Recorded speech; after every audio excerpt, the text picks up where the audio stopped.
week? Yeah, we got two of them we're doing right now. I got, One's on a little Honda, and then another one's on a little Mazda. I got a motor home with a 454 in it. Guy blowed the upper air hose and got to have a motor in it. It cooked it. 454, that's going to be an older model, isn't it? Yep. What year is that? It's a 99 model. Wow, Yeah, that has been around. Yeah. And I said, "Are you sure you want to put this much money in?" He Yeah. said, "Yeah, it's paid for. There ain't no payment attached to it." Yeah.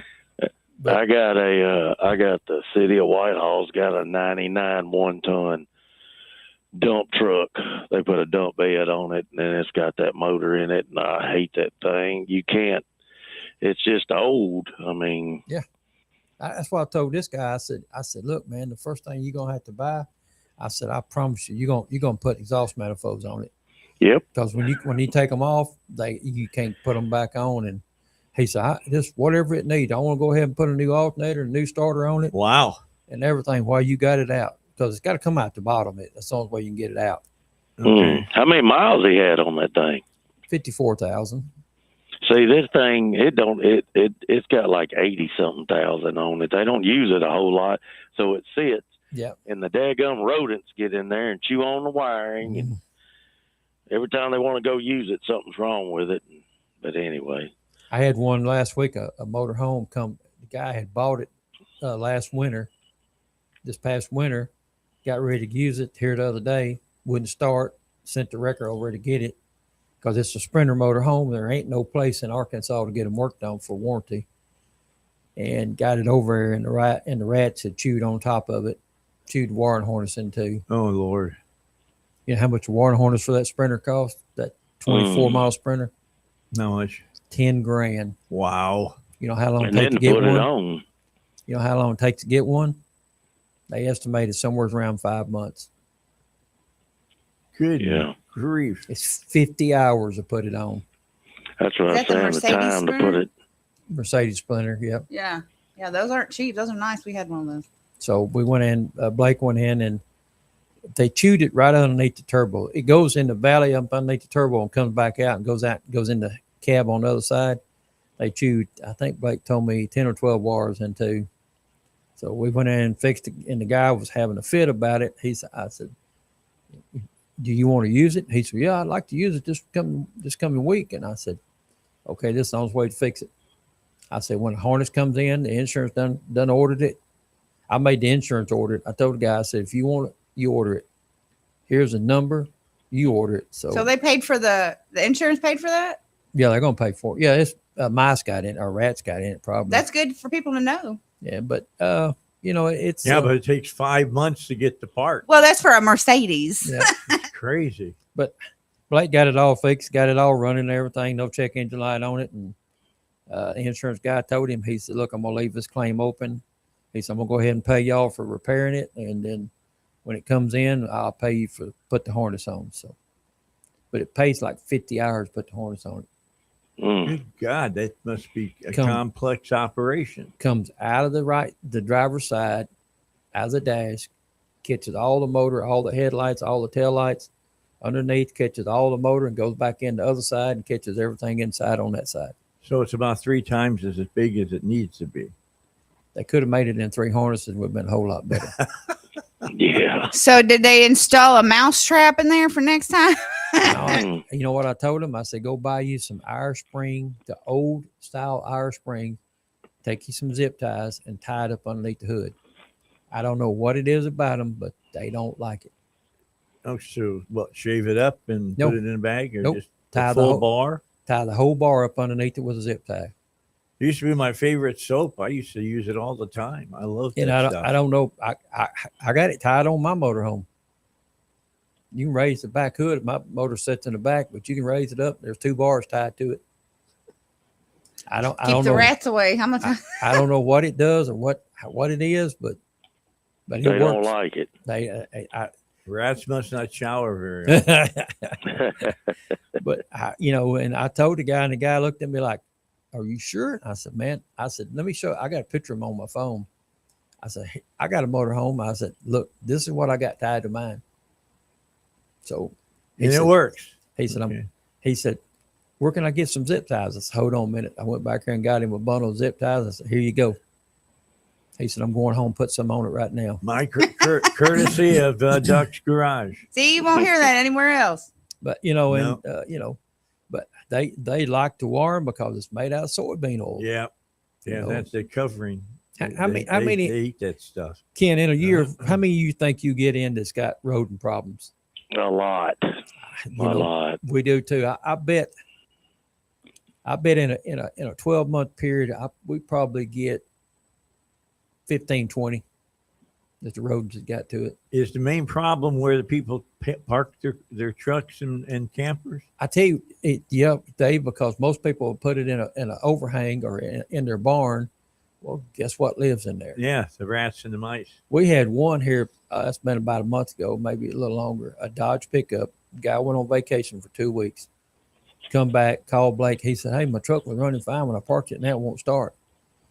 Blake figured the battery went bad, you know. Yeah. So he sends it up there to the shop on a wrecker. Newcomb goes and gets it, brings it to me. Raise the hood up. They eat the wire and the plugs off of the injectors. Oh my I had God. them What? do that on the Toyota V6s.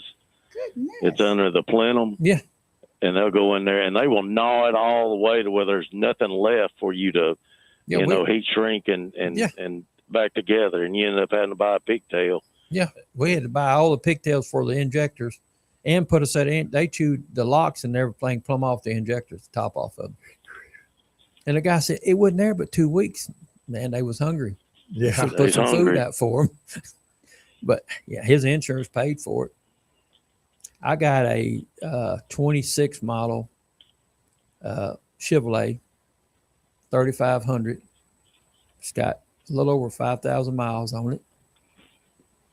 Somebody put something in the fuel tank, Uh-oh. and it's some kind of pesticide stuff. What? But I'm right at $18,000 right now to fix it. That's crazy stuff. That's stuff that people do that should not only be a fine, but should be jail time. He says he knows who did it. He didn't tell me. He said, but I know who did it.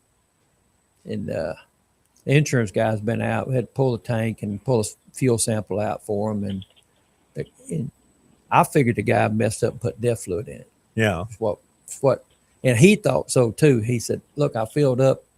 I know I put diesel fuel in it, but it run about 10 or 12 miles and quit.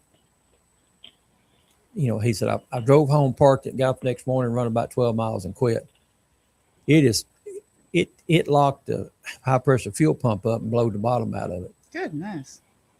I don't know what kind of pesticides it is. The insurance guy said they'll find out because they took a sample, but you know, and they're probably going to total the truck. Good grief. Well, yeah. I mean, to try to clean out all of that area is going to be very, very expensive. I'm afraid that it got the motor itself. What do you file that under on your insurance for mice? Natural disaster? You know, I've never asked the insurance adjuster. You know, they just always come in and look, take pictures, and do you get many with the insurance adjuster? No, I had a Ford Ranger come in that a woman tried filing that somebody had sabotaged her cooling system, and it burned her truck up. And they towed it up here to me. I went out there and looked at it, and the tank on the passenger side of the radiator. Of course, the radiator, the coolant was all that rusty color, Mm-hmm. and you can tell this tank had been leaking for a while. Oh, And they had empty antifreeze and water jugs all in the truck. And the truck was not wrecked or hit or damaged in any way. I think somebody forgot to check the water in it and burn it up. yeah, run it to quit. Yes, and then you spin it over and it's got no compression. And so I took pictures of it and the VIN, the miles, and the outside, and how it hadn't been in a wreck or anything. And needless to say, that I didn't hear nothing else from them. And the insurance guy called me and wanted to know what he owed me. They was fixing to pick it up, and I said, you don't owe me anything. Just come get it off my lot. I need the room. Right. Yeah, I got a Freightliner. The company called me and said, can you, it's a Cascadia. He said, can you put a radiator in? We had a little small accident out on the interstate, knocked the hole in the radiator. And said, yeah. Russell told me, yeah, bring it on. Yeah. They got it over. And Russell called the company and said, are you sure? Have y'all looked at this truck? Well, no, we're going by what the driver said. Yeah. It broke the motor mounts off the motor. Oh my God. They really hit something. Yeah, he running back another 18 wheeler. Oh, okay. Yeah, and the hood is hanging on with tarps with the ratchet strap. So the customer said, "Can you send me pictures of it?" So Blake took pictures and sent to him, and they're going to total the truck. The truck's total. I mean, it's. Man, this is a minor accident. Yeah, that's what he told his boss. He said, "I just barely hit him." And so they called yesterday and said, the insurance company called yesterday and said, hey, it's going to Copar. How much do we owe you? So they paid us for my time and stuff. And they said they'll be to get it probably tomorrow or Monday. So, yeah, a little minor accident. I mean, I had a minor accident. Well, she was going 55 miles an hour. But she hit my bumper, the tire, we were on the interstate. And I was stopped at a dead standstill, and my tire came off underneath where she hit me, and then my bumper was fine because it's metal. Like it didn't, but my dash came out. Like it came out. But they wanted to total my truck, and I was just like, I'm driving this home. You're not taking my truck. So anything can total one, but I mean. It was a minor accident, but it kind of was, but it wasn't, I guess you'd say. I think it leans more towards wasn't. Well, hers was total. Her car was crumbled. When I say crumbled, like folded. Well, that's because of all those crumples on. Oh man, she had a newer car. I'm having a lot of trouble, Ken, right now with ECMs. I got a Cummins ISX in there, single overhead cam. It'll run some days it'll run 30, 40 minutes before it shuts off. And the next day you may start it. It may run all day long before it shuts off. And Thomas finally caught it yesterday trying to shut down. And it's got a relay inside the computer. You can't replace it. It's built into it. Yeah. It's getting hot and kicking out.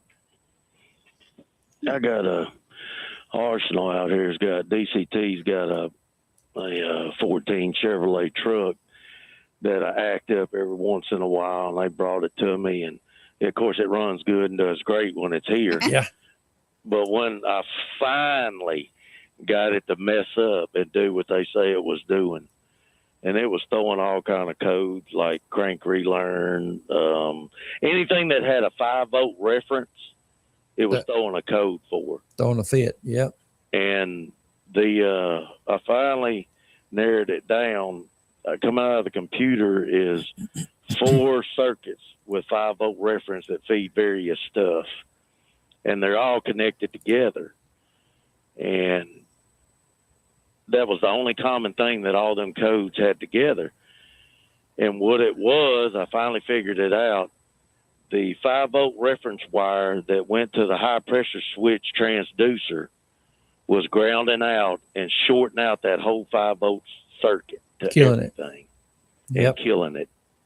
We had one you time. Want to talk about a headache to find, because you had to go to everything that had a 5-volt reference and check the voltage, and you'd have 4.8 or 4.9 or 5, which is good. Yeah. And then I finally got to that one, and it was my power probe didn't light up red, it lighted up green and flashing. And I'm like, well, here's my problem. So I run a new circuit to it and took care of it. Yeah. But you want to talk about time consuming. Yeah. And it's hard to explain that to a customer. Hey, I've got 30 hours in this thing. I need to bill you for it, Yeah. And they're looking at you. Well, how long it take you to fix it? Oh, about 10 minutes once I found the problem. Yeah, but it's finding the problem. Yeah. It's hard to make people understand that, that, hey, I've got hour after hour after hour, chasing scratching your head. Yeah. And Thomas had one, finally fixed it. Hold that thought for a minute. I got to take a break. Let's get our first break in here. It's 23 after 7. on a Thursday. We only got one day left in this week. And tomorrow we'll be having Enrico is going to be on and some other folks to join us as well. And be interesting to see. We'll hear everything about the Middle East tomorrow. That's what we'll talk about here on the Dave Elswick Show. Put your message where Benton shops, right in front of Walmart on I-30. At Powers Billboards, we help local businesses get noticed with high visibility advertising that works. Whether you're promoting a sale, grand opening, restaurant, service business, or event, our premium billboard location delivers nonstop exposure to local traffic every single day. Big impact, local audience, real results. Go to powersbillboards.com today to reserve your space in front of Walmart in Benton before it's gone. Powers Billboards, your business deserves to be seen.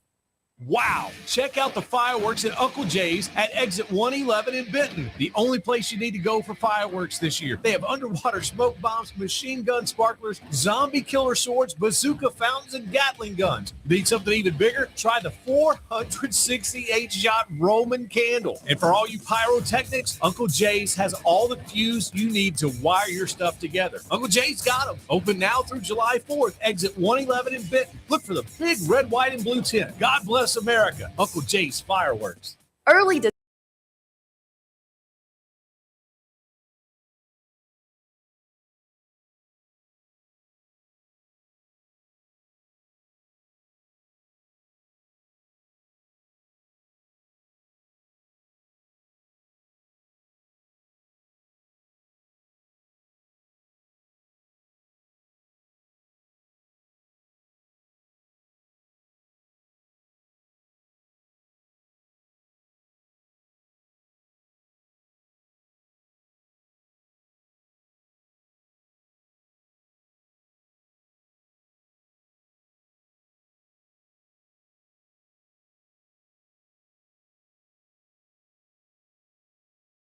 All right. If you have a question for Kenneth or for Duck, all you have to do is give us a ring.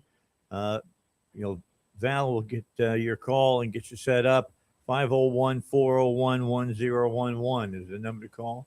501-401-1011. If you got a question, they'll talk to you specifically about your automobile. It's 7:25 on a Thursday morning. We're already through almost the first half hour of the Dave Elswick Show. And on Thursdays, the bumper-to-bumper car and truck doctors come in, and bumper-to-bumper offers you parts that are good for 2 years or 24,000 miles to cover them for you. If they go in and find out it was the part, they've got to replace it. They'll take care of all those costs. If you use their bumper-to-bumper credit card, they'll give you 3 years or 36,000 miles on your automobile. So bumper-to-bumper stands behind the parts that they sell. And, it's not to say you won't get a bad one. Every once in a while that happens. Just it is doing work on an automobile. That's things that you can expect. You know what I say, Dave? What's that? If human hand touches it, it's subject to messing up at any minute. Well, ain't it, Ken? Ken, Yes, you sir. Yeah, there you go. Hey, Yeah. let's before we go to break, we're going to talk about Ronald McDonald House. I went last week. We donated the money to Ronald McDonald House.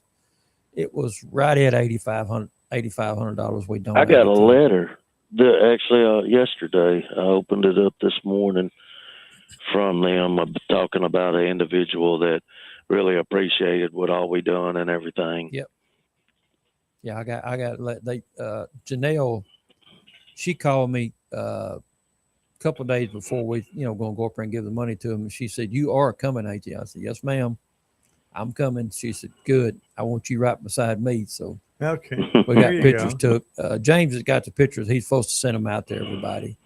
But we raised, right at $8,500 for her. And, she was just tickled to death. We raised that much money, and for everything. And so one of these days we're going to get Ronald McDonald there for us.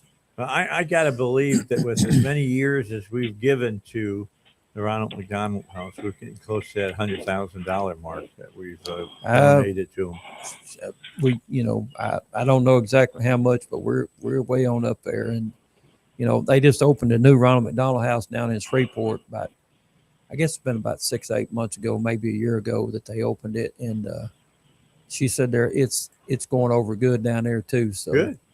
But they was tickled to death. They was proud to see all of us there. And Joe didn't get to make it. He had stuff going on. I think he told me he had a doctor's appointment that day or something. But they do appreciate it. They just told me to tell all the certified centers that how much they appreciated what we raised for them every year. And if you came out to just look at the cars, they appreciate you as well. Yep. Because a lot of you bought tickets for that electric lawn for the garden package. We gave away. Well, I know my kids had fun. By the way, how is Lug Nut? Yeah, that little sucker. I took them out to the club yesterday. They wanted to play some golf. And they talked me into taking them out. I said, well, we're just going to go to the driving range. Well, of course, they ended up wanting to play 9 holes of golf. So I ended up lugging them around on a golf cart, me and my wife. And we had a good time, though. They really enjoy that. And me and my wife, we just watched them. I mean, them two knotheads, Lug Nut and Hambone, them two knuckleheads, they have a real good time together. They you never know what you're gonna hear out of their mouth. All right. Well, let's take a break, guys. We got get some more opinion in here, just besides myself, and then come back and get other things going on here on the Dave Elswick Show. Time to go and find out what's happening with Salem. Here they are. Bill O'Reilly here, and I'm warming up. Stand by for the O'Reilly Update Morning Edition. But first, for 250 years, home ownership has been the cornerstone of the American dream. But that dream is under attack for many across the USA due to the rise in title fraud. But you can protect yourself with 25% off home title locks, $1 million triple lock protection. Please go to HomeTitleLock.com today. Use promo code BILL25 at checkout. Don't let yourself become a victim. On this Thursday, it is safe to say most Americans could not care less about British politics. Keir Starmer, who? We know the royal family, but that's about it. When I was in London 3 weeks ago, it was clear the UK was tottering. Garbage everywhere.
or your pickup, or if you're an 18-wheeler, your truck, give us a call, 501-401-1011.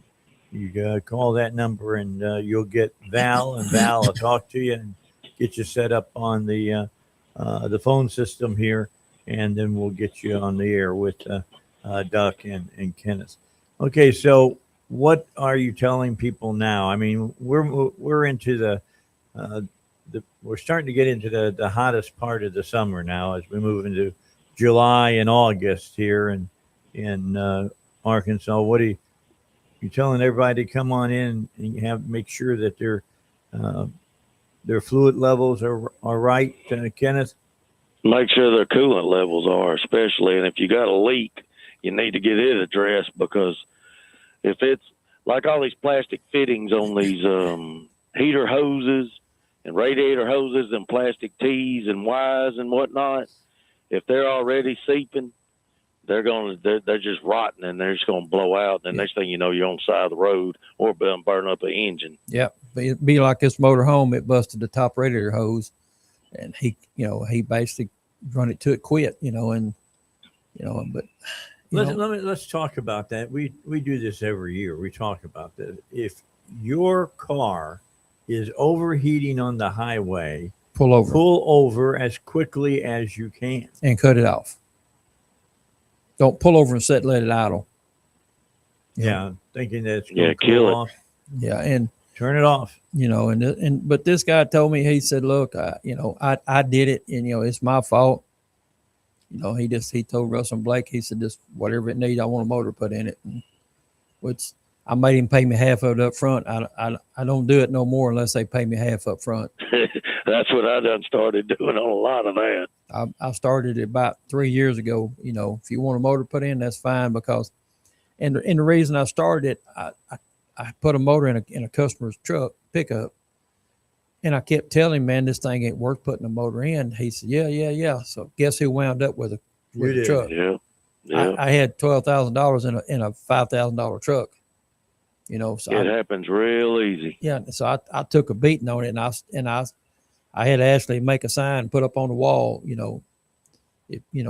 Now my commercial customers, I don't do it, but the individuals, I do it just because of that reason, that I took about a $6,000 loss on it, because it's a $5,000 truck, Yeah. No matter what. Yeah. Just because it's got a new motor in it don't mean it's worth $12,000, and no, sir. But when people do stuff like that, they're going to have to drive their money out of it. And that's what I told this guy. I said, "Look, man, if you spend this kind of money on it, you can't go trade it off next week. You gotta, it takes you 3 or 4 years to get your money back out of it, spending that kind of money on it." "Oh yeah, it's my work truck. I'm gonna drive it, for work." Yeah. Then I wound up with a truck. So after that, I said, "No, that won't happen again. If the motor costs me $7,000, that's what you're gonna pay up front." And I don't never have nobody talk about it, complain about it, or nothing. Because they understand too. Most customers understand too. Yes, sir. I got a 6.6 Duramax LML high pressure pump swarmed on it. The guy's out of Texas, and Wrecker brought it over here and looked at it and told him what it was, and he said, "Can you take me down to Enterprise and so I can get me a car so me and my wife can go on home?" And he said, "Y'all can fix it, then I'll come back and pick it up." And I told him, "Yeah, there ain't no problem." I said, "But man, look, I need $7,000 up front." He said, "Ain't no problem." Yeah. He handed me his credit card, and we run his credit card, and parts have been on order now for 2 weeks. Matter of fact, they come in yesterday for it, so they'll get it in one day, probably first part of next week to get.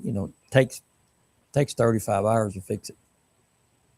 That's how many hours labor it takes to fix it. There's a lot to fix on a big old diesel engine. Well, the problem is you got to pull the fuel tank, you got to clean the fuel tank, you got to clean all the lines, you got to replace everything on the engine, fuel wise, injectors, rails, pump. Probably anything that came in contact with the fuel. And you got to replace everything, because everything is full of metal. It actually ain't metal, Dave. It's ceramic. It's shiny and it looks like metal. Well, it shouldn't be there. Let's put it that way. But magnet won't stick to it. So, and he said, "When you get it, call me. I'll fly back up here, and he said, I'll get me an Uber out to y'all. And I said, no, when you get to the airport, call and I'll send somebody by to pick you up, because I got a parts runner. He's in Little Rock at least 2 times a day, gathering up parts and stuff. Right. So, and so it's, I told him, I said, we'll pick you up and, get you back out here without you paying an Uber. So he said, I can get an Uber. That ain't no problem. I said, no, it ain't no problem. Let's pick you up neither. So, Yeah. And then you're going to drive all the way home. yeah, then he'll come pick it up. And he said, when you get it running, get everything done with it, call me and I'll pay you with a credit card over the phone. And then that way, I'll just come through and pick it up and get in and drive on off. There ain't no problem either. So, it is what it is, Dave. I mean, I understand. this truck's got 131,000 miles on it. That's not a lot. No. But that's about the time they swarm. Oh, really? And Dodge, Ford, and Chevrolet uses the same pump. They're set up just a little bit different, but they're all made by the Bosch Corporation. I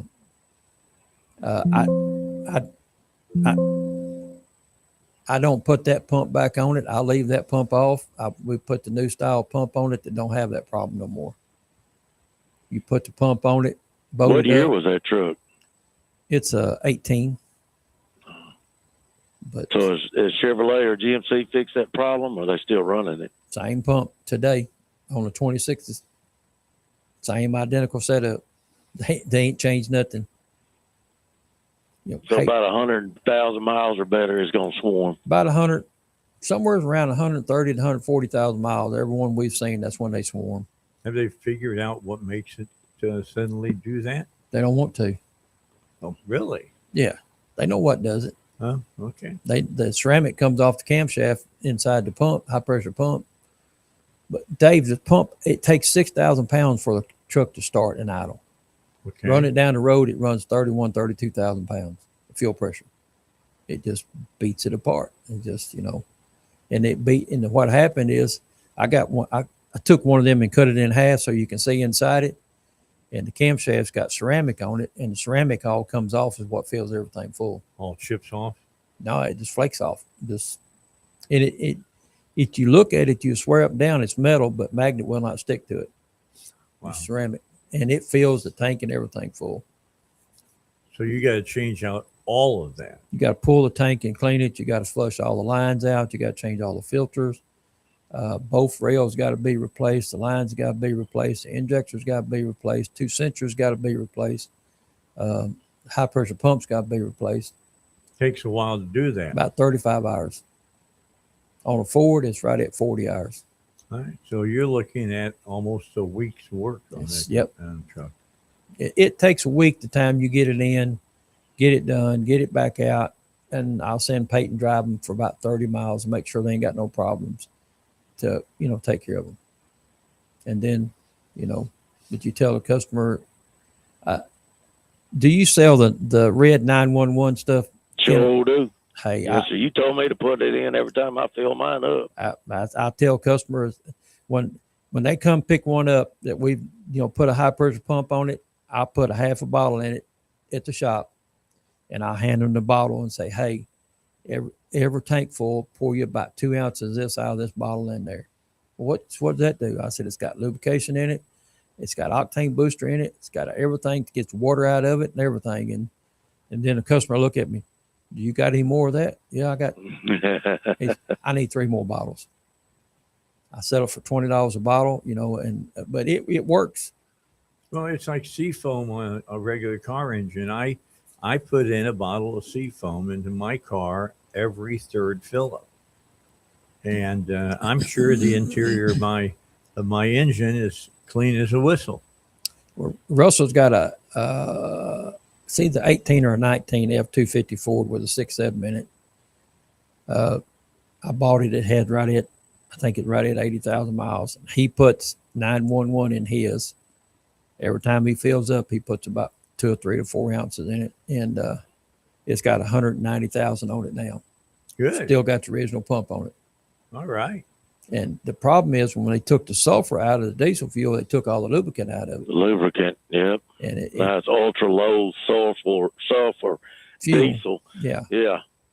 And, I tell customers, I said, you may think $20 is expensive, but when you spend $15,000, $16,000, it ain't near as expensive then. Mm-mm.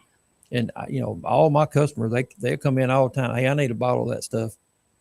I said, I look at them, Ashley looks at them, it's right behind you on the shelf, and they'll come in. Most of them will come in, buy 2 or 3 bottles at a whack.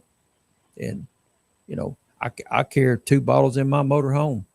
I got a 07 model Caterpillar motor home diesel pusher. And every time I fill up, I put a bottle in it, which motorhome's got a 100-gallon fuel tank on it. So make you want to cry when you go to the gas stop. Yes. I bet. But, although it's getting better now. Hey, I seen it in Jetsonia Monday when we was coming home. Gas was $2.97 a gallon. There you go. And diesel fuel was $3.87 a gallon. Good. There's a new truck stop there. It's been open now about 6 months there. It's a TNA, I think it is. Yeah, I think it's TNA, and they had it for that price. But it's down in places in Benton. It's $3.16, $3.18.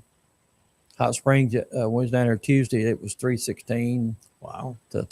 One place was $3.09. As a matter of fact, it was Walmart was $3.09. Now, see, that's a lot better than when I filled up in March, and it was $3.99 a gallon. Yeah.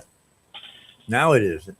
I mean, it's fallen about 90 cents to $1 a gallon. It's down. I was listening the other day, and they national average. They said it was down like 52 cents from this time a year ago.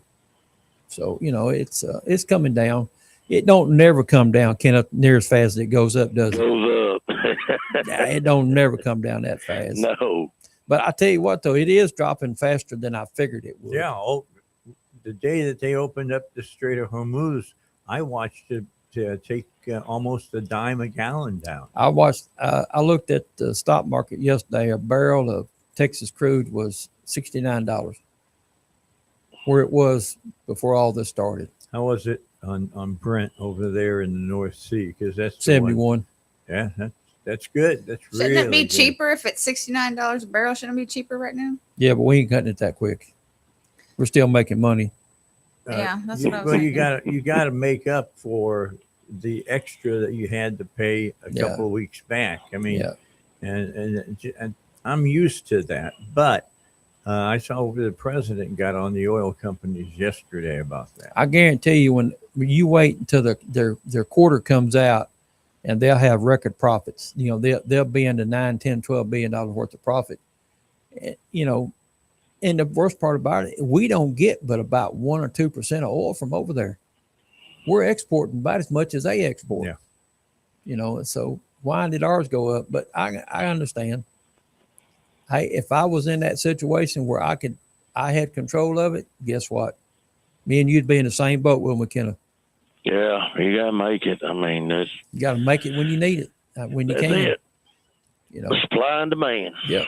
And Well, we'll let everybody chew on that while we take a break. Yep. Yeah. It's 7:47 here on the Dave Elswick Show. It's a Thursday. We've got the Bumper to Bumper Certified Service Center car and truck doctors on with us. Again, if you have a question, you can call in today. The lines are open to you. 501-401-1011.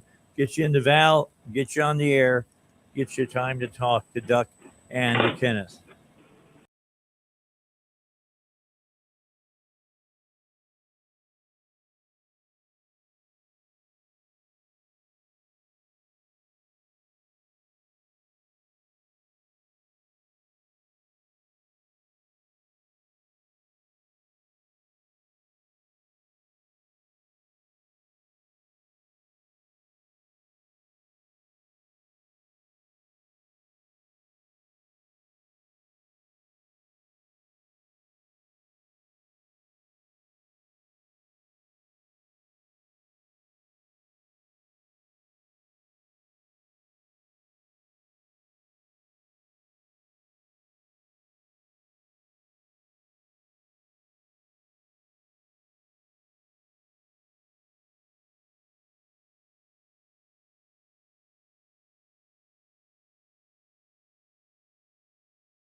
All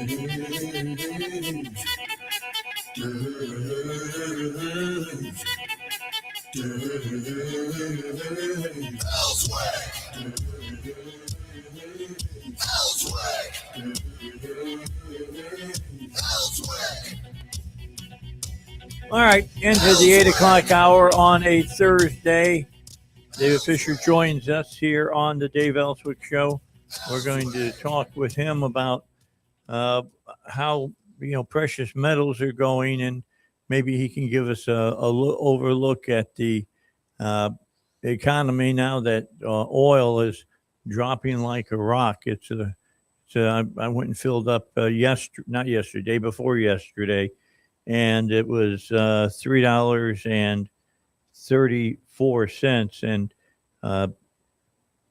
the last time that it was high, that I considered it high, was about 3 weeks before that, when it was $3.99. So I mean it's fallen 60-70 cents a gallon over a couple of weeks. So that's good news for all of us. Hopefully keep on falling, although the 4th of July is coming up, and typically on a holiday, gas is up a few pennies on the gallon.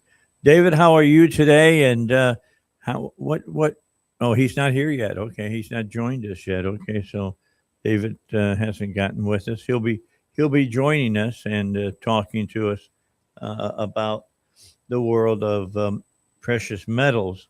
I had talked to him yesterday, and we were getting prepared for today's show, and we were looking at what we were going to talk about. He has the last segment about rolling over your 401k or IRA and putting some of it into precious metals, as David has been saying. Most people, they're being told about 30% of your retirement account that you have should be rolled over. I'm going to roll over another 50%, and I'll be about 72% in at that point. Probably will stick it out there and see how things go for a couple of months.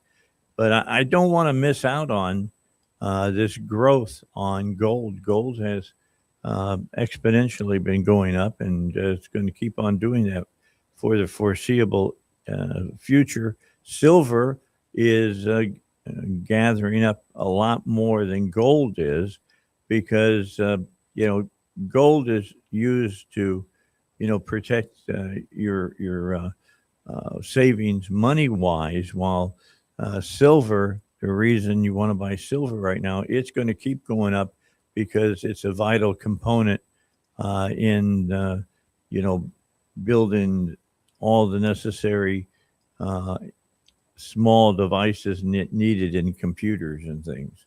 So while all of that is being built and they're building these data centers and all that, silver is going to keep on going up because silver is being used more and more to do what you need to do with the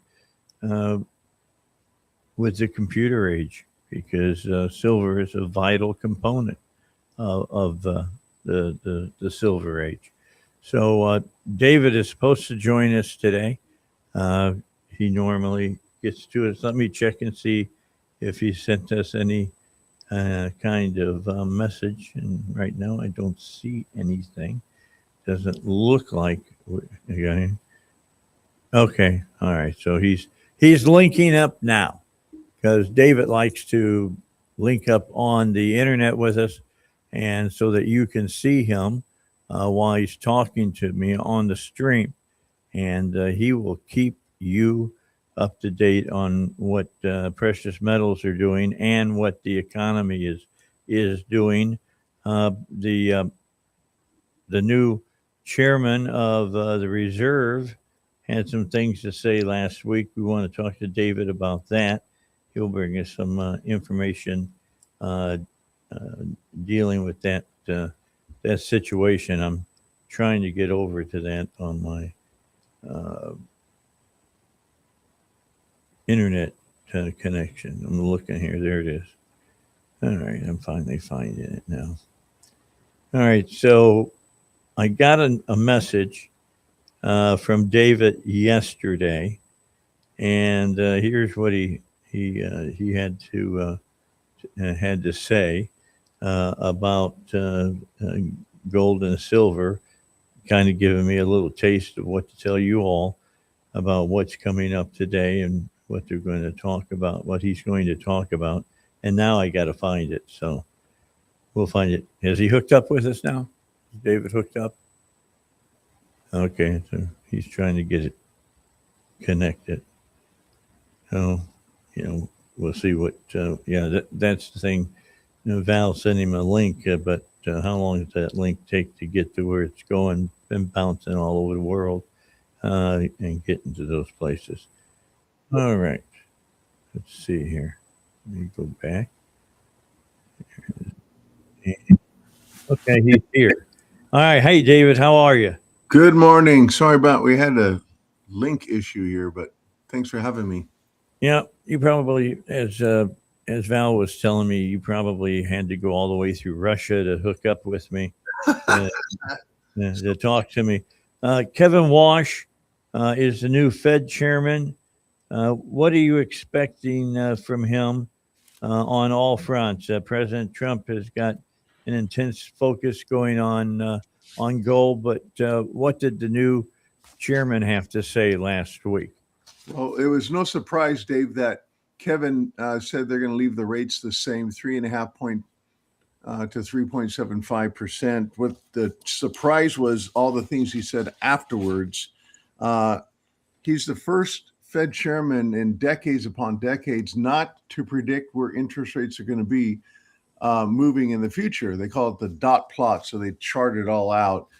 He didn't participate. He said, I think it's too much of influence. And the other thing he said is that he assured that we're going to get down to the 2% goal of the Federal Reserve, the inflation goal. Well, that's big news. That's big news. But remember, I said on your program, he's going to move the goalpost. I said that about 3 months ago when he was before the Senate Banking Committee being interviewed for his job. And he said the committee is committed to this. They're committed to price stability. But then he went on to say, and just inflation's at 3.4%. The closest we got was 2.6. So we're way off at the 2% rate. He said that they wanted to do some major changes. He said this phrase 24 times in 42 minutes. So that's a lot. And the phrase was task force. He wants to create a task force. He's probably already created it by now because he said this is going to be one of his top things. What they're going to do, Dave, is look at how inflation is gathered. So there we have the moving of the goalpost. He's also, because he's saying it's not been gathered properly for a long time. He also says that they want to change on how the Federal Reserve communicates with the public, it's affecting the markets. They want to look at jobs and productivity, artificial intelligence. But mostly the big key thing is inflation and the bank's approach to inflation. So I think he's confirming what my suspicion is. They're going to move the goalpost. How the market's interpreting all this, because he also said inflation is a choice, which is kind of remarkable, different. Very different. And he referred to the previous administration, the Biden years, all the spending bills and things like that. And obviously we do have inflation as a result of that. So where we're headed in the future, 69% rate hike chance in September, 78% rate hike chance in December. Those are quarter reports. And President Trump, he's chimed in saying it's hard to believe that it keeps the country down. It's so unusual, but we have a really good guy over there. And so I'm guided by what he wants, end quote. So President Trump's going to follow the direction of the new Fed chairman, Kevin Walsh. And I do want to mention on a side note, Alan Greenspan, Fed chairman previously, passed away. 100 years old. Yeah, remarkable. And his wife, NBC journalist Andrea Mitchell, said that he was a wonderful man, wonderful husband, and he told the truth and owned his challenges when he didn't predict things right. And I think we're going to see the same type of thing out of Kevin Warsh, except for we're not going to hear that weird green speak anymore. It's going to be common English. So That's good. I'm waiting for people to finally get over that hangover of the whole green I guess philosophy that has permeated for the last 20 years or 30 years almost. I mean, it really took off under former Vice President Gore, and he's made a ton of money off of it. So I think people have figured out that maybe he doesn't believe what he's preaching. yeah, I think there's a little bit of irrational exuberance on that. Yes. Yeah. I think that he's moving on and spending more time talking about his massages that he gets. So anyway, what can I say? What's your big takeaway right now with the war in Iran? Looks like it's finally really cranking down. Gas prices are down. Are we going to break $2? Do you think a gallon in gas in the future? Well, eventually in the future, maybe not this year. The reports that I'm reading, Dave, is that things are going to eventually get there, but it's not going to happen quickly. It looks like you're correct. The war is winding down. Both sides are saying we won, and that's great that they both feel that way. And I hope that both keep the commitments, and I hope that the Strait of Hormuz is fully open, and hopefully that the tolls are not charged. That's really the debatable thing. And if those things happen, gas prices will come down. But the reports I'm reading is that it's not going to be next week, next month, not even in 3 months, and probably not even in 6 months, but close to that number. Well, so that should help inflation coming down too. What's interesting, though, is that the president attacked the oil companies. You thought maybe Biden was back in the Oval Office. Oil prices have dropped, but gasoline prices are taking longer to fall. We've all known that was going to happen. It's how markets work. But President Trump isn't buying that the slow retreat of gas prices is entirely market-driven.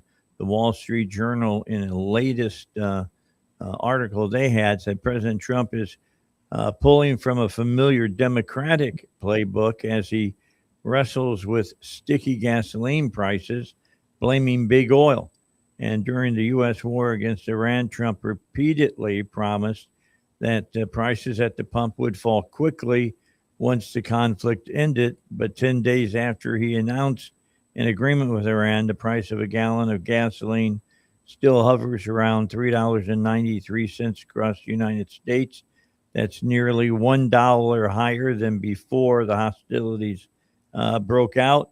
Now Trump is accusing his own oil allies of gouging consumers. Late yesterday, Trump said on Truth Social that big oil companies aren't dropping their price at the pump in a way that is commensurate with the sharply lower prices they are paying for crude, and he has instructed the Justice Department to investigate. Quoting the president, customers are being gouged. Gasoline prices better start going down a lot faster than what I'm seeing. And the oil companies now are being viewed again as villains that everybody loves to hate. Do you agree with what the president's saying, that he thinks that gas prices should be accelerating on the downward trend? Well, crude is still up 32% year to date. Okay. President Trump did say that oil prices will come down quickly. I don't think he's correct in that. I mean, I love my president, but everything that comes out of his mouth, is he 100% accurate? No, nobody's that way. That's be Jesus then, okay? So let's put this into perspective. He wants oil to come down quickly because we have midterms coming up, and midterms are going to depict a lot of things in the future on what the administration can and cannot do.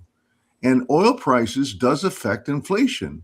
So, and we have inflation because of oil and because of the previous Biden administration of spending, those two things. But let's be realistic. This is a supply and demand thing. The Strait of Hormuz is not fully functioning yet. It's not 100% capacity. And until it gets to be 100% capacity, there's a bottleneck. And when there's a bottleneck, we have a supply issue. The oil companies don't tell what, when you go to the local gas station, they don't say, hey, here's what you're going to price gas at.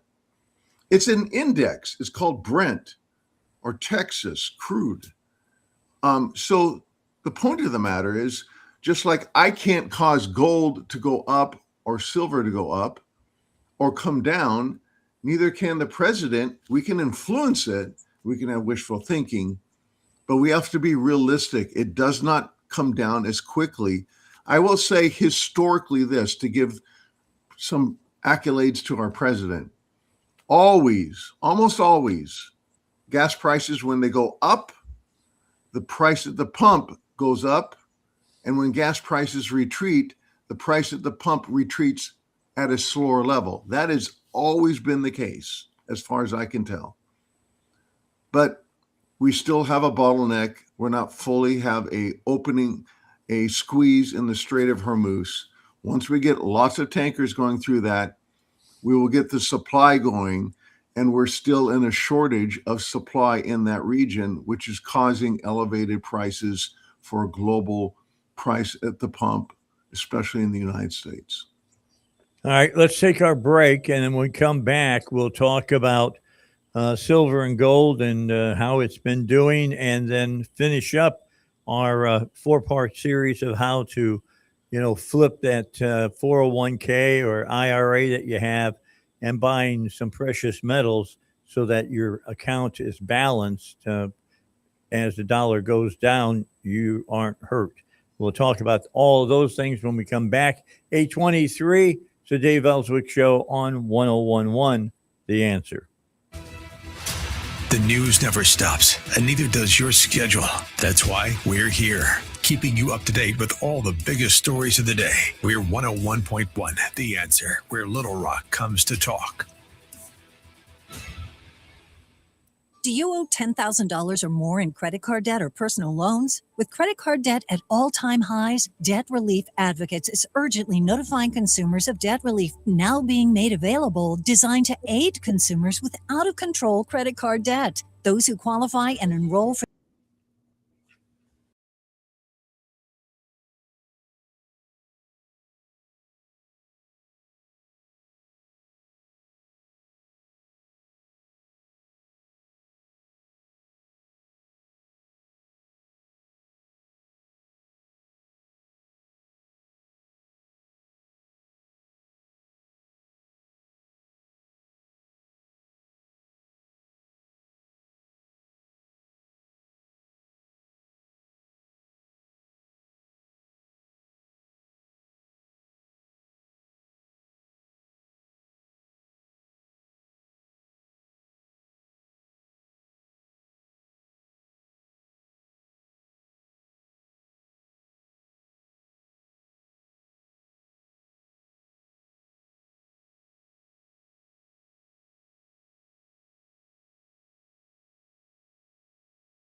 two different things that I want to talk before we get to the bottom of the hour with David. And the first one is that President Trump has been laser focused on Fort Knox and what gold is there, or perhaps what gold isn't there, as well as other countries looking at how much gold that they have in their stockpiles. Uh, did anything change on that front over this last week, David? Yeah, we had CNBC now, Dave, is talking about this. So this is mainstream news. It just got escalated, the highest level I've ever seen in 32 years. Here's the article titled Central Banks Are Bringing Gold Reserves Home as Geopolitical Risks Rise. This is June 17th from CNBC. There's a survey done by the World Gold Council that said two things: that gold is being bought aggressively, more so this year than previous years.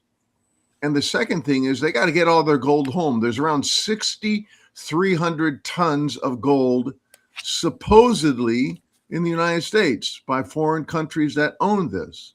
Well, now we have the report that came out a year ago from the gentleman, Peter Boeninger. He's the guy that was the architect behind Germany getting all their gold back. And they have 3,360 tons of gold Germany owns. They're the second largest gold ownership of a country in the world, but still there's about 1,236 tons that are unaccounted for in the United States, and they're trying to get it all back. So Austria is trying to get their gold back, Italy, Poland. I can go through a litany of countries in Europe, because when the report came out 1 year ago, Peter Boeninger said it took 6 years to get an answer just to get their gold back from the United States. And so they finally got 300 tons, one time 674 tons. But here's what he said: we didn't even get our original gold bars back. That's the original quote. Right. They melted it down and replaced it. It wasn't Germany gold. It was English gold words on it. I said that before. But this is a quote from Peter Boeninger, who headed this all up. So what does this mean? Well, this all goes and dovetails with what France had to do. They tried to get their gold. They couldn't. So they sold their gold, and they took the money and bought gold out of London and then had that delivered. So there's this problem now that the world is coming to, that even mainstream media is saying it is here, that they can't get their gold. This is going to be a problem. That's why Fort Knox needs to be audited, and that's what President Trump wants. This is going to cause a rally in gold. It looks like we're at the bottom of a market correction now in gold. We'll talk more about that next week because we don't have time. But gold is historically in a bull market still with silver, and they do outperform stocks significantly. I know we're running out of time, but we're having this special offer that you can take advantage of that. Roll over your 401k, your IRA into physical gold and silver. You're going to get free silver. At least $10,000 if you roll over. Everybody's going to benefit by using that number. The more you roll over or transfer, the higher amount of free silver you get. Call my company. We got it all figured out for you. There's no pressure or obligation. All right. You need to check into that, and David and his team will help you out with it. All right, David, we're out of time. I got to get to the news. I appreciate you joining us today. We look forward to talking to you pre-4th of July next week. Sounds good, my friend. Have a great weekend. All right, Dave Fisher here on the Dave Elswick Show. And we'll go back over the phone numbers and the email address to get all that information about getting into gold. We'll get back with you in a moment, but right now it's time for the news. I'm Rich Thomason in Washington. There were two of them in rapid succession, a pair of powerful earthquakes devastating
We've got the Attorney General with us on another line. Tim Griffin is with us. Hey, Tim, how are you today?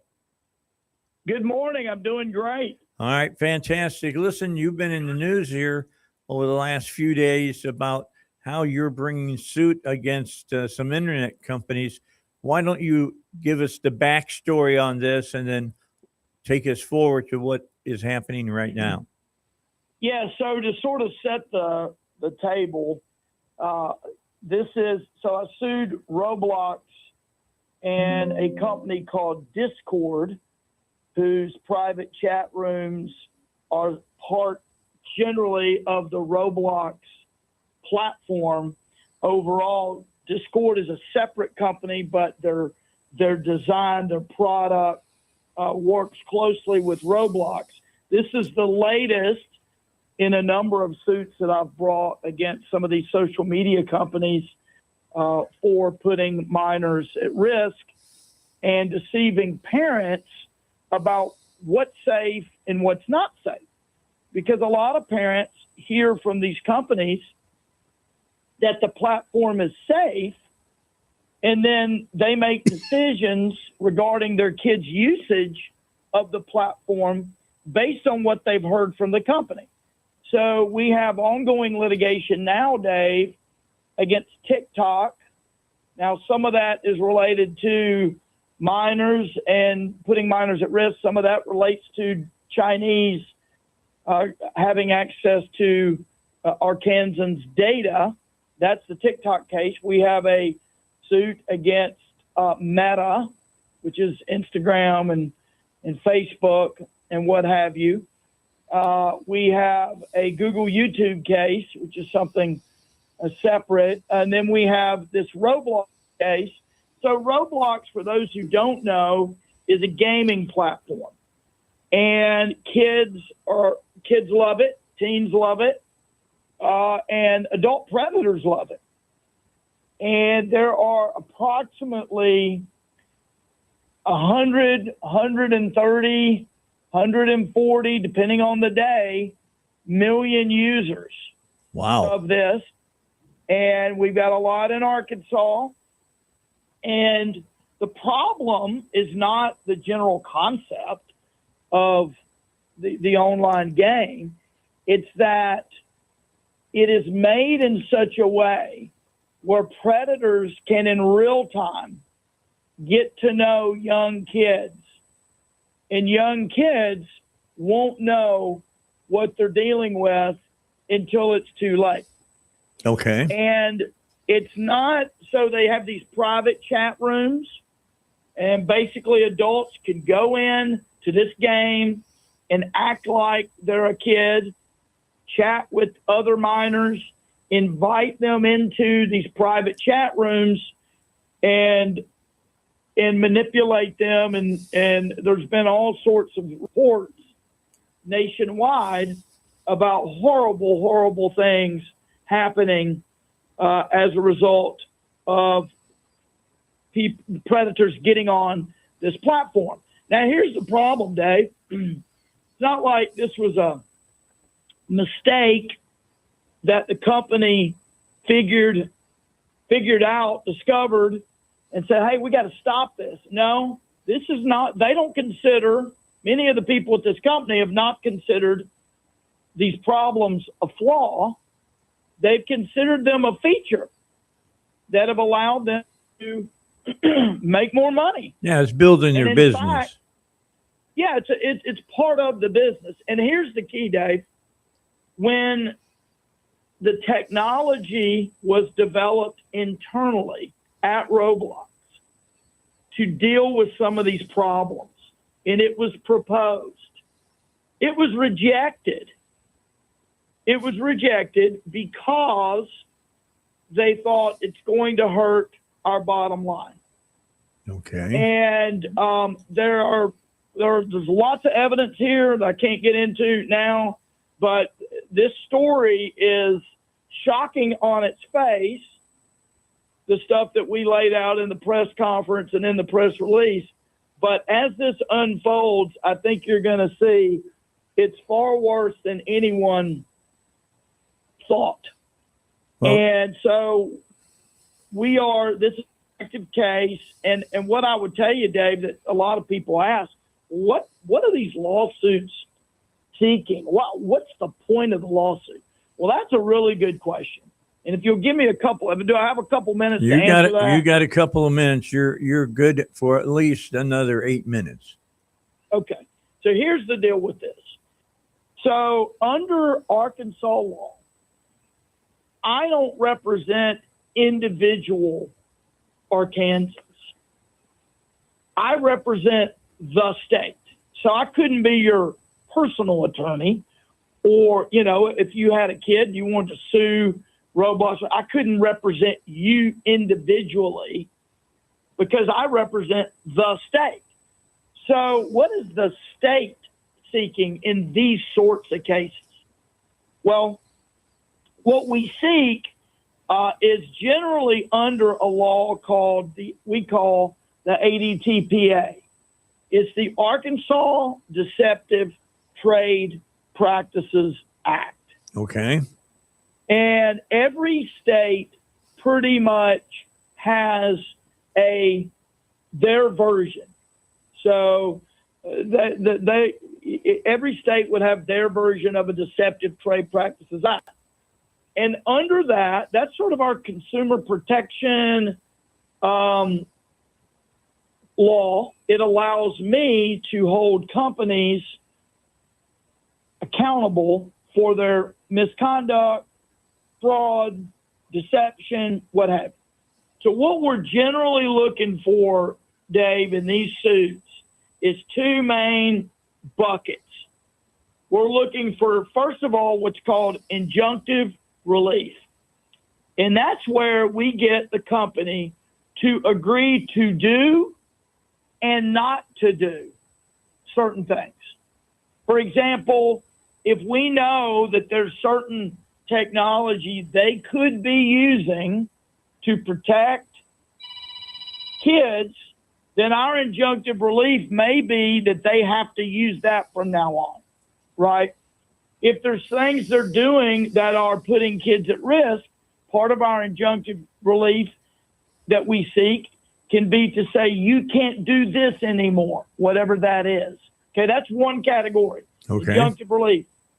The other category is just money. We are seeking penalties. Why? Because if they're not paying much, not fined much, then a lot of companies will keep doing what they're doing as a cost of doing business. Yeah, they just roll it into how it's going to affect the bottom line. That's right. So what we want to do is we want to ensure that the penalty for misconduct, for fraud, for deception, whatever the case is in a particular case, we want to make sure that penalty is significant enough to where they say, we are never going to do that again. Mm-hmm. And so those are the two main areas that we pursue. Now, in this particular case, the Deceptive Trade Practices Act is a big part of this case, particularly that they knowingly took advantage of kids. They deceived parents, and they made false representation. They concealed material facts that they knew about the safety or how unsafe their product could be, and that they were making false statements about the characteristics of their product. You know, by going around saying like, safety's in our DNA, #1 safe gaming site for kids, Mm-hmm. every precaution possible. None of that's true. None of that's true. Yeah. Hey, this is Val, Tim. And yeah, I mean, it's crazy because if they would have said to parents, there's a possibility that your kid could encounter these predators, inappropriate content, or be contacted by strangers despite our safety features, then parents obviously wouldn't let their kids on here. Yeah. So a big part of this is this issue is, are the companies just having a honest, open conversation with parents, right? Hey, look, there's a lot, this is real, or don't target kids and minors at all, right? If you know that this is a potential problem, don't target minors at all. So let me give you an example. With Discord, these are some of the things that they said. They said that they have a zero tolerance policy. They said that in sworn U.S. Senate testimony in the same quarter where violations rose 150%. Wow. They said, quote, default settings are designed to keep minors safe, end quote. And there's, quote, safety by design, end quote. Nonsense. They even had an option where children could revoke the parental monitoring. Oh, good God. I mean, when the stuff comes out, you're going to go, whoa, what in the world? If you're not already saying that. So, and I'll just tell you this, I've got a press conference here in about an hour, and you're going to want to pay attention to it as well. All right. This reminds me, Tim, about what happened to the cereal companies back in the late 60s, early 70s, when Congress got involved and said that they couldn't advertise on kids' TV because what they were doing was making up products like G.I. Joe and things like that nature, and driving kids to want this and to drive their parents crazy until they bought them a G.I. Joe or whatever. That's kind of the same thing that's going on here. Well, here's the deal with that. You've got a First Amendment issue in the ability to communicate, and that's why today we still see lots of advertising for toy commercials. But this is not trying to get you hooked with the truth. This is deceiving you. Mm-hmm. Yeah, this is lying to you.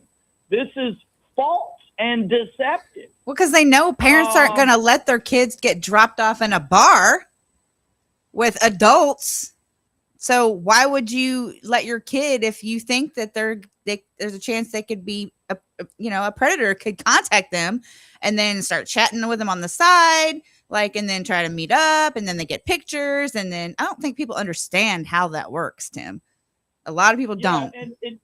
And this platform is used a lot for sextortion, where people may exchange pictures or whatever, and then they demand money or they're going to make it public. Bullying, yeah. We've had thousands and thousands of examples in Arkansas of enticement cases going up. Whether it relates directly to this, some do, some don't. But the point is, this is a major, major problem society-wide, and Roblox is a piece of that problem. Well, look, I've got to go. Okay.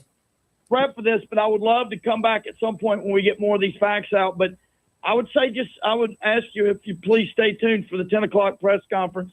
It's I think you'll have an interest in it. All right. Thank you very much, Attorney General Tim Griffin here on the Dave Elswick Show with a a really important topic. I mean, Australia just recently, within the last 2 weeks, in fact, have made it illegal for anyone under 16 years old to be on their smartphone on the internet. It's against the law now. And there's more and more countries that are doing this. We're going to get Catherine Lipinski on, if not tomorrow, next week. You remember Catherine being on my show and how to get your kids off of screens. Yeah, a lot of the things that she was talking about on my show before she wrote her book, a lot of people sent me emails poo-pooing it all and everything. No poo-pooing it anymore. It's proven scientific evidence now. that these people are trying to take advantage of your children. Well, you know, Dave, they literally legislator in Arkansas passed a law last year, the Social Media Safety Act, and now it's been blocked by tech industry, who've challenged the law because they feel that they have a right to your children, and that just makes me mad. Like they don't have a right to our kids. We'll talk to the AG about that the next time he's on as well. It's about 10 minutes till 9. Let's get our final break in, and then we'll come back and put a big pink bow on the show for today and tell you what's coming up tomorrow. I'd like to tell you about a man named Phineas who as a child survived the Holocaust. Phineas survived because Christians hid him from the Nazis, risking everything to save his life. Today, Phineas is in his 80s. He can no longer stand on his own or even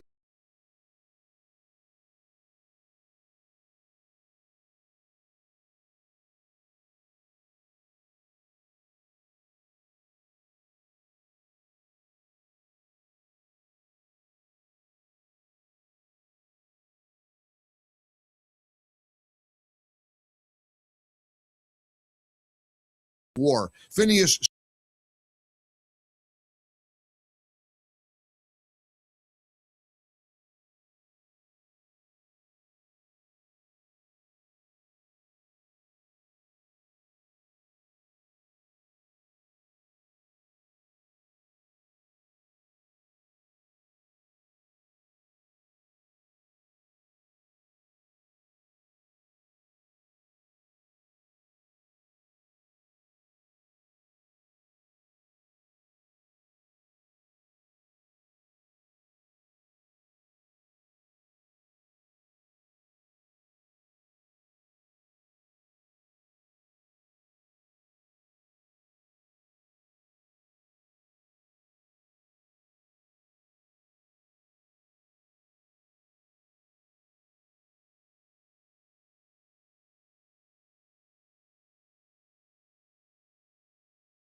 here on the Dave Elswick Show for a Thursday. Tomorrow, starting us off, we'll have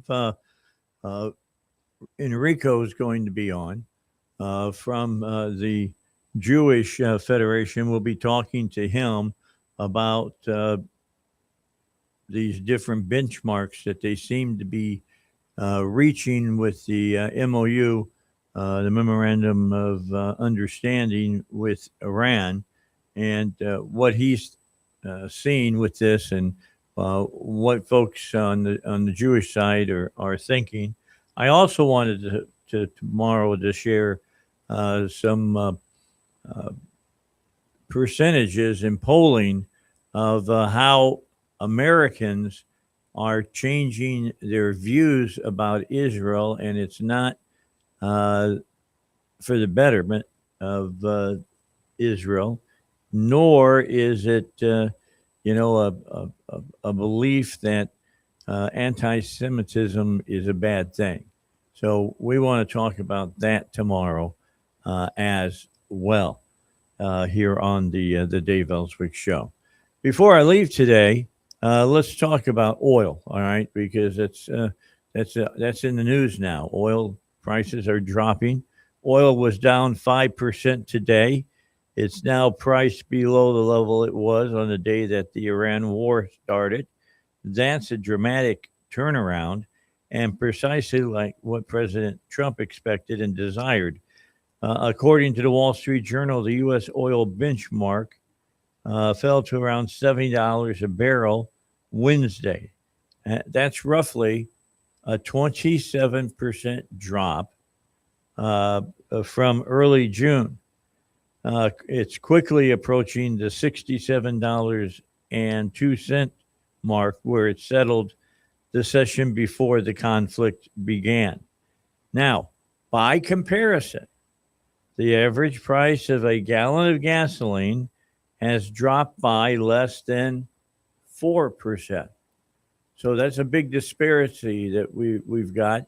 The president has noticed that. He is pressing on big oil to bring gas prices in line with the drop in oil prices.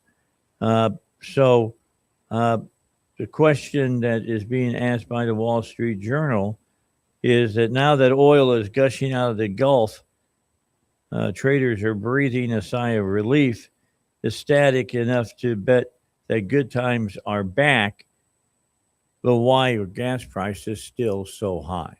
So you're going to hear about more of this this pushing going on and getting gas in line with the price of a barrel of crude. So we'll just kind of have to keep our eye on that and see what the president does. I mean, look, the president accused some of the big oil companies of price gouging yesterday. He's not buying the slow retreat of gas prices being entirely market driven. Wall Street Journal reported that Trump is pulling from a familiar Democratic playbook as he wrestles with sticky gasoline prices, blaming big oil. During the U.S. war against Iran, Trump repeatedly promised that prices at the pump were going to fall quickly once the conflict ended. Well, oil prices have been dropping quickly, not so much gas prices. So Trump repeatedly promised that prices at the pump would fall quickly as well once the conflict ended. But with this 10 days after the announcement of the memorandum of understanding with Iran, the price of a gallon of gasoline is still hovering around $3.93, which is nearly $1 higher than before the hostilities broke out. Trump is accusing his own oil allies of gouging consumers. Late on Tuesday, Trump said on Truth Social that big oil companies aren't dropping their price at the pump in a way that is commensurate with the sharply lower prices that they're paying for crude. And he has instructed the Justice Department now to investigate it. Quoting the president, customers are being gouged. Gasoline prices better start going down a lot faster than what I'm seeing. He said that directly to the folks at the Wall Street Journal. Oil companies are the villains everybody seems to love to hate. So we've seen this play out before when oil prices fell and gasoline prices stay elevated. And typically some pressure has to be put on the big oil companies for how much they're charging for a gallon of gas. And we'll want to watch and see what happens when oil companies start reporting what their profits are. We'll want to know what's going on there, because what they want to do is they're going to want to compare the prices and the money that they're making right now with the cost of the money that they lost when oil prices in the barrel shot through the roof. And they want to see if there's a corollary there at all. There should be a corollary of, as oil comes down, gas prices come down as well with them. But that's not what's happening right now. Oil prices down 27%. Gas prices are only down 4%. All right, that wraps it up for today. We'll get underway again tomorrow. I'll see you on the radio at 7:05.